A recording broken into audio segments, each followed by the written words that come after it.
بسم اللہ الرحمن الرحیم، السلام علیکم۔ میں ایم بی نیوز کے قومی خبرنامے کے ساتھ میں ہوں قسیم ظفر۔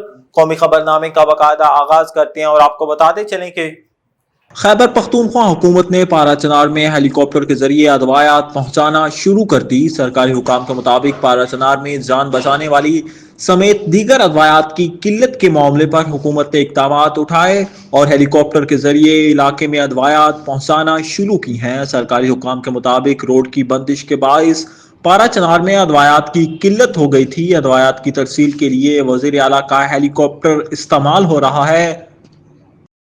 آگے بڑھیں اور آپ کو بتائیں، وزیر اطلاعات پنجاب عظمیٰ بخاری کی گاڑی کو لاہور میں کنال روڈ پر حادثہ پیش آیا ہے۔ عظمیٰ بخاری حادثے میں محفوظ رہیں، تاہم ان کے گھٹنے پر چوٹ آئی ہے۔ اطلاعات کے مطابق عظمیٰ بخاری پنجاب یونیورسٹی میں ہونہار اسکالرشپ پروگرام میں شرکت کے لیے جا رہی تھی۔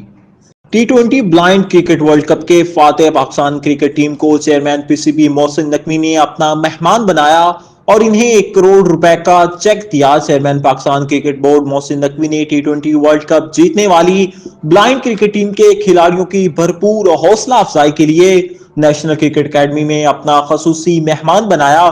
Chairman P C B Mohsin Naqvi نے T20 ورلڈ کپ جیتنے پر بلائنڈ کرکٹ ٹیم کے کھلاڑیوں کو 1 کروڑ روپے کا چیک دیا، جبکہ پاکستان بلائنڈ کرکٹ کونسل کو 2 کروڑ روپے کے گرانٹ کا چیک بھی دیا۔ چیمپئن ٹرافی کے معاملے پر ہائی بریڈ ماڈل کی ضد کرنے والے بھارتی کرکٹ بورڈ نے اپنے ملک میں ہونے والے آئی سی سی ایونٹس کے لیے ہائی بریڈ فارمولا ماننے سے انکار کر دیا۔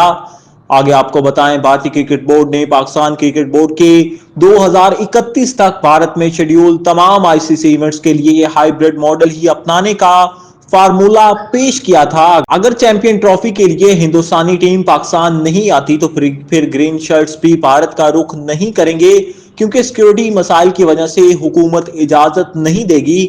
تاہم اب بھارتی بورڈ نے موقف اپنایا ہے کہ بھارت میں سیکیورٹی کے کوئی مسائل نہیں، اس لیے کوئی بھی ایونٹس ہائیبرڈ ماڈل پر نہیں ہوگا۔ نیوز اسٹوڈیو سے فی الوقت اتنا ہی۔ مزید خبروں اور ان کے اپڈیٹس کے لیے دیکھتے رہیے ایم بی نیوز، کیونکہ ایم بی نیوز ہے million broadcasting news net work.